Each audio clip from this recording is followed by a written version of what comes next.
చాలా మందికి భార్యని పొగడాలంటే పెద్ద పెద్ద కవిత్వాలు, పెద్ద పెద్ద పోయిట్రీస్ అవి వస్తాయి. కానీ నిన్ను పొగడాలంటే నాకేం రావట్లేదు. ఎందుకంటే నేను ఎప్పుడు నిన్ను భార్యగా చూడలేదు. ఎప్పుడు నువ్వు నా బెస్ట్ ఫ్రెండ్. నువ్వు ఎప్పుడు అలా ఉంటేనే నేను ఇలా ఉంటాను.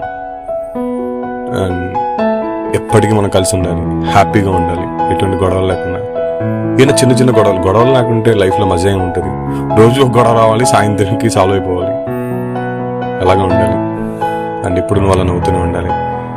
నువ్వు అలాగా ఏంటంటే అలా ఉంటేనే నాకు కూడా నేను చూడాలనిపిస్తూ ఉంటుంది. అందుకోసమే అండ్ నా బెస్ట్ ఫ్రెండ్ నాకు అన్నీ నువ్వే. నేను ఎప్పుడు చెప్తూ ఉంటాను కానీ నీకు మళ్ళీ అదే చెప్తా. నాకు అన్నీ నువ్వే. నాకు బెస్ట్ ఫ్రెండ్ అయినా నువ్వే, నాకు అమ్మైనా నువ్వే, నాన్నైనా నువ్వే. ఇంకా చెప్పాలంటే ఎక్కడికి వెళ్ళినా నిన్నే తీసుకెళ్తూ ఉంటాను. ఎందుకు నన్ను ప్రతిదానికి తీసుకెళ్తావంటే నాకు నువ్వు తోడే, అంతే. నువ్వు నా ఫ్రెండ్ అంతే. అందుకే నేను ప్రతిదానికి తీసుకెళ్తాను. నాకు ఎక్కువ మాట్లాడిన నీ గురించి నా కళ్ళమ్మ నీళ్ళు వచ్చేస్తుంది.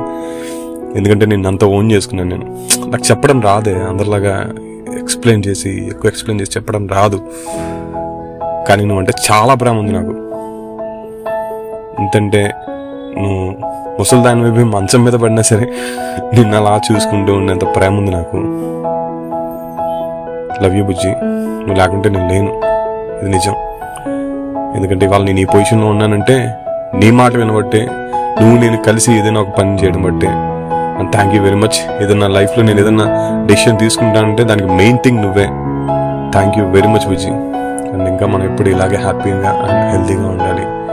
అండ్ నువ్వు ఎప్పుడు నన్ను ఇలాగే తిడుతూ ఉండాలి. సాయంత్రానికి ప్రాబ్లం ఏదైనా సాల్వ్ అయిపోతూ ఉండాలి. Once again I wish you very more happy returns of the day. Love you Bujji.